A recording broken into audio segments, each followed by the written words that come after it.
We got some breaking news regarding Triple H, the latest backstage news for Cody Rhodes, and a lot of WrestleMania talk. This is Restaurant bringing you today's top 5 wrestling news and rumors, so make sure to have those notifications turned on and let's get right into it. WWE is back at it again when it comes to changing things for WrestleMania. First off, they made some changes to the AJ Styles vs Edge matchup. That matchup was originally announced for the second night and then was removed from the lineup and added to night 1. Also, the Fatal 4-Way match for the WWE Women's Tag Team titles is now listed for WrestleMania Sunday after originally it was being listed as Friday or Saturday. With Friday being listed, this basically brings up the speculation that WWE could be doing the WrestleMania SmackDown once again like they did last year, so some of the matches might not even make it to night 1 and night 2. On top of that, it looks like 2 traditional matches might end up getting cancelled or just not announced at all. There has been no talk of either the men's or the women's battle royal for those in the roster that are not booked. WWE might cancel all of that together, especially for the women's division, as there's not even enough women in the roster to fill up a battle royal. Another big cancellation is the traditional Access Fan Fest during WrestleMania. Apparently, WWE is no longer doing that as they replacing it with a Access Superstore instead, which sounds very similar to it anyways, but it looks like the tour aspect of it is gone, and it doesn't seem like they're going to be having extra NXT tournaments in there and different matches running throughout the day. Onto some breaking news, Triple H has officially announced his retirement from in-ring competition in an interview with ESPN. After describing his recent heart failure experience and revealing that he has a defibrillator on his chest, he stated the following: "For me, as far as in-ring, I'm done. I will never wrestle again. I have a defibrillator in my chest, which is not a good idea for me sapped on live TV." That means that Triple H has wrestled his final match, and if I remember correctly, that was a street fight against Randy Orton, which was very random on a Monday Night Raw episode when Randy was in the middle of his feud with The Fiend. Before that, his previous quote-unquote official full final matchup was against Batista at WrestleMania, which ironically was Batista's retirement match. Huge thank you to Triple H, of course, for everything that he has done.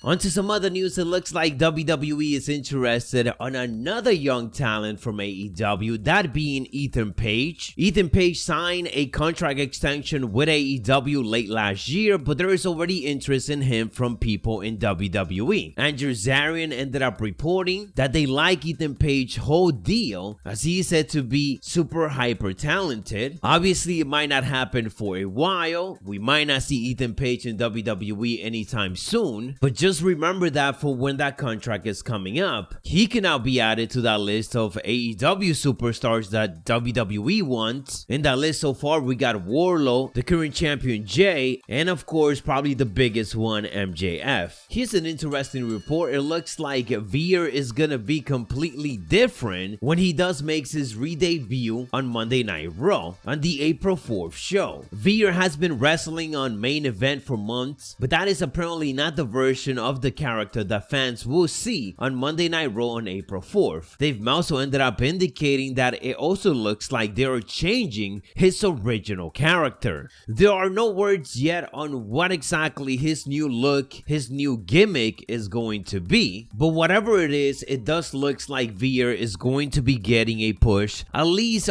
right away. Will it work and will it be a long-term push is the question. And hopefully whatever gimmick this is not a watered down one. This guy is a monster. Just bring him out there, start destroying people, and go with it. Let's talk some good news about Cody Rhodes. We all know he's gonna be showing up at WrestleMania. It's kind of obvious at this point. And according to some backstage news, WWE plans for Cody Rhodes looks to be for him to be the same as he was on AEW. They don't want to change anything because they want to give a good impression to anyone that might want to jump from AEW AEW to WWE after Cody debuts. And this is definitely the logical move for them to do. Wrestle votes indicate that two very high profile people were adamant to the boss that if when Cody Rhodes arrives, he should be exactly what he was in AEW. The presentation, the ring gear, theme music, pyro, etc. The visual impact of the American Nightmare crossing the line is significant here. Definitely couldn't agree with this more. If they make any significant change to the Cody Rhodes character that we have known over the last 3 years, especially on AEW, then this Cody Rhodes going to WWE is going to be a failure. It's not gonna put WWE in the positive light that they really want to be in right now. Just imagine Cody Rhodes going back to being Stardust or even dashing Cody Rhodes just because WWE owns the right to that. That's gonna give the impression that WWE is still the same. They just want to own and control everything, when clearly Cody Rhodes left because he wanted to get away from all of that. If they do that, it's gonna be like the Hardys. It's gonna be like Matt Hardy. WWE just bringing him in and just switching things up just because they don't own it or because they quote unquote didn't create it, and it will ultimately lead to failure. So this is some really good news, and I cannot wait to see former AEW EVP do things on WWE, kind of just to see how exactly they treat him. And hopefully it's good because it's just gonna create for good television. Anyways guys, that is all the latest that I got for you. If you enjoy or find it informative, don't forget to elbow drop it and hit those notifications. I'll catch you on the next one, so stay savage.